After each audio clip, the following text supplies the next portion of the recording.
ये ब्रज 84 कोस भगवान का शरीर है, और शरीर में जो हृदय होता है ना, जहाँ से प्रेम की उत्पत्ति होती है, वो है श्रीधाम वृंदावन।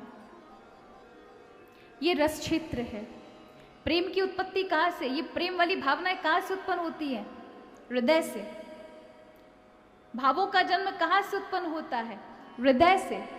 तो यहाँ हृदय की जो अधीश्वरी हैं वो हमारी हैं राधा रानी। तो आप बड़े भाग्यशाली हैं, जिन पर प्रभु की कृपा होती है वो मथुरा आते हैं, ठीक है? जिन पर प्रभु की कृपा होती है ब्रज 84 कोस में आते हैं। जिन पर श्री जी की कृपा होती है वो कहाँ आते हैं? वो वृंदावन आते हैं महाराज। अन्यथा श्री जी की कृपा के बिना कोई आ ही नहीं सकता। कितने ऐसे लोग, हमें ही देख लो महाराज, हम गोकुल में रहे, गोकुल के पास महावन में, साल में कोई एक आध बार चक्कर लगे हमारा वृंदावन। इतने नजदीक है के बाद भी, वो भी कोई संयोग बने तो आप हर महीने आके गिरिराज जी की परिक्रमा लगाए। हमें तो पता नहीं 3 साल लगी महाराज गिरिराज जी की। अब हर बार सोच रहे अब लगाएंगे अब लगाएंगे अब लगाएंगे, और हर बार रह जाएंगे। वो कहते हैं ना कि धाम में रहने वाले को, धाम में रहने वाले व्यक्ति को वो स्वतः उस धाम का पुण्य प्राप्त हो जाता है।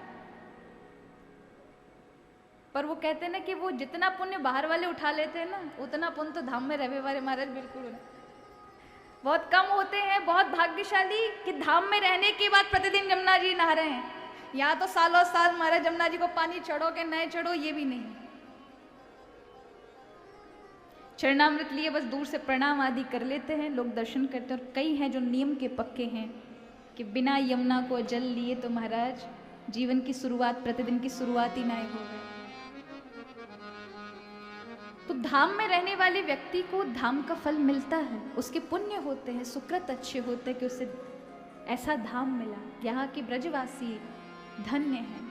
इसलिए जितने भी दक्षिण भारत के या अन्यत्र कहीं से संत आए, उन्होंने ब्रजवासी रसिक वृंदन की बड़ी वाह वाह की महाराज कि यहाँ के तो हमारा चंडाल सूकरू बड़े पवित्र हैं जो यहाँ पे इनने जन्म ले लियो।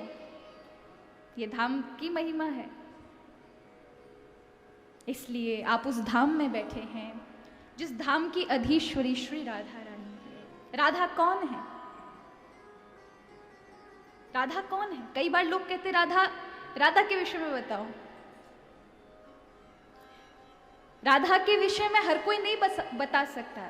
संत बताते हैं कृष्ण के विषय में, लेकिन राधा के विषय में समझना हमारा इतना आसान थोड़ी ना है।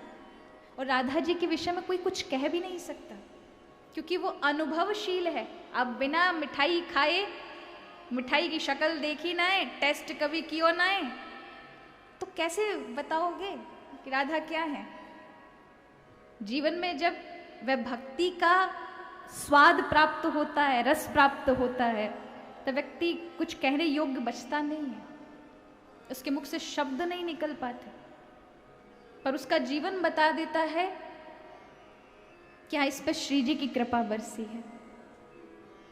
जैसे गूंगे खाई शक्करा खाई और मुस्काई, गूंगे को गुड़ खिलाओ, वो बातें पूछो कैसो भैया, बता ही नहीं सके मर, पर उसका मुख मुस्कुरा जाएगा प्रसन्नता से, भैया मीठा है।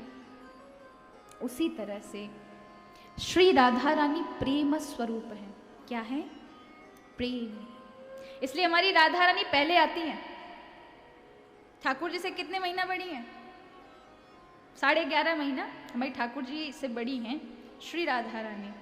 राधा रानी का प्राकट्य पहले होता है, बाद में ठाकुर जी नंद के आनंद करवे आमे महाराज। यानी पहली भूमिका प्रेम की होती है, और जहां प्रेम होगा वही आनंद हो सकता है, अन्यथा नहीं होगा। वहां बिना प्रेम के आनंद नहीं है। व्यवहारिकता में भी देख लीजिए, आप तो रात दिन उस चीज को अनुभव करते होंगे। हमारे जीवन में, हमारी दृष्टि में जितने भी सुख के साधन हैं, जिनको हम सुख मानते हैं, किसी के पास अच्छा बंगला हो, अच्छी गाड़ी हो, नौकर चाकर हो, अच्छा परिवार हो, सब कुछ अच्छा हो, जो भी चीजें आपकी नजर में सुख देने वाली लगती, वो सारी चीजें आपके पास हो, अच्छा कमरे में एसी लगा हो, अच्छा बेड हो, बेड का गद्दा बहुत अच्छा हो, मुलायम हो, आपके पास सुंदर सुंदर वस्त्र हो, नौकर चाकर हो, बस हाय आपकी हर चीज में चाकरी बजाते हो, लेकिन वहां प्रेम ना हो तो क्या होगा? वहां सब साधन हो आपके पास, संसार के सारे सुख हो, लेकिन प्रेम ना हो तो क्या होगा? जीवन जीवन नजर आएगा आपको कि वो सारे साधन आपको फीके नजर आएंगे, फीके नजर आएंगे। प्रेम की इतनी बड़ी महत्वपूर्णता है कि अगर वह सिर्फ प्रेम हो और साधन सुखी ना हो तो एक धनपति भी प्रेम के वशीभूत होकर के अभाव में रहने को भी तैयार हो जाता है कि वह अपनी बड़ी बड़ी चीजों को छोड़ करके एक अभाव में दुखी लोगों के यहां पर भी उनके साथ रहने में भी प्रसन्नता व्यक्त करता है। क्यों? प्रेम दिखाई पड़ता है उसे।